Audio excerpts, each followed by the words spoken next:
Esteemed colleagues, fellow garage hobbyists, and fellow extraordinary, coming to you from the Turbo Housing.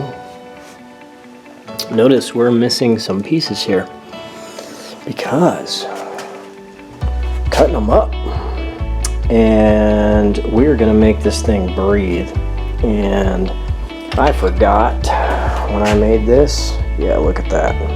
That is quality mint garage work, guys. It is not going to qualify to get the job done anymore because we can't make over 12 pounds of boost with this thing. And we've got the duty cycle on Mr. 4-port Mac boost controller turned all the way up. Funny thing, you got to have all of your vacuum lines plugged. We had 2 vacuum leaks, one in the back and one in the front. Now, why is that key? Because guys, you cannot tune your fuel table down low if you have vacuum leaks. And so we have changed so many things around that it kicked the belt off again. Notice my tensioner right there. Wow, that's hot. That'll warm you up on a cold day. I did drive it 30 miles one way today. Got that turbo broken, that's for sure. So we're about to make some upgrades and changes, guys, because boost is the name of the game. This guy, I've had this guy since the build. It is about to go. Now that's aluminum. So Mr. Yes Welder, you're about to get a workout. We're gonna get after it. So hopefully it doesn't give us the E3 code too much and we can get this project done, because I'm gonna MIG this. I am not TIGging that at all. Don't care, don't have time. It is exhaust. Besides, look at that. That shit, it ain't gonna matter one bit. I don't even think I'm gonna weld any of that back up. My welding skill since I've learned to TIG has come so far. That will look so much better when I MIG this back together. And we're not having all of this. I just got done with what I had, guys. I literally took scrap pieces and put that together. I may dent this tube that I've got here to get it through, but we're just gonna run this 4-inch all the way out. It'll be done. This is tractor equipment. I mean, this is straight from the farm. And you know, when you got this, yeah, and what we're working with, farm truck stuff. When you got that right there, we're working with this. So we're just gonna jam it in there. That's all there is to it. Jam that in there. Jam it on that. And put it back in there. Dent it so that Mr. Tire can turn. Because see, we just don't have room. I thought about notching that frame down there. I am not below that or above it. I may work with that dent right there and fabricate a 90 or a bend right there. Haven't quite figured out what I'm going to do.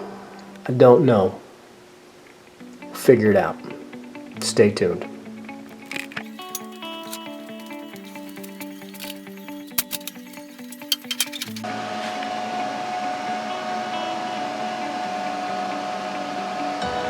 All right, guys.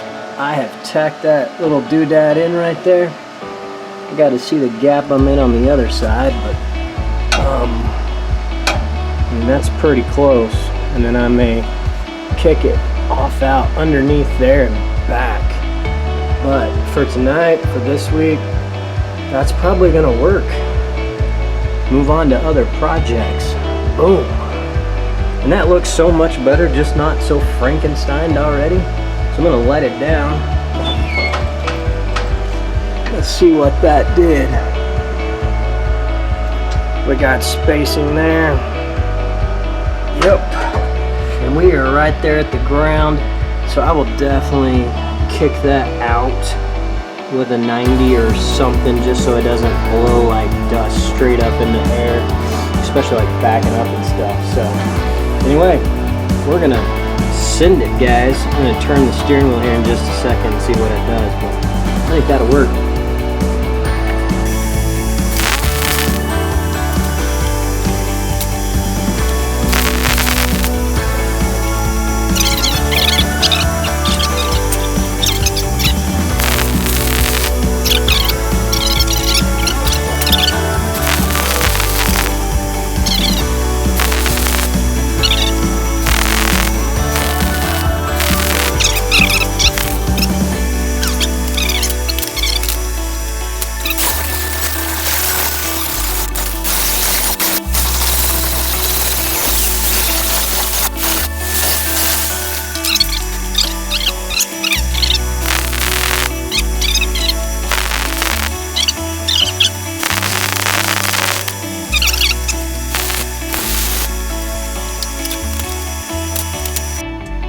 Alright guys, boys and girls, ladies and gents, we have beat this thing out a tad, and it's pretty beaten on, so we can get the tire to turn. I don't know how much you guys can see of that, but we beat on it, so let's start it up, and let's see if it sounds any different than it's going to. Let's see what happens.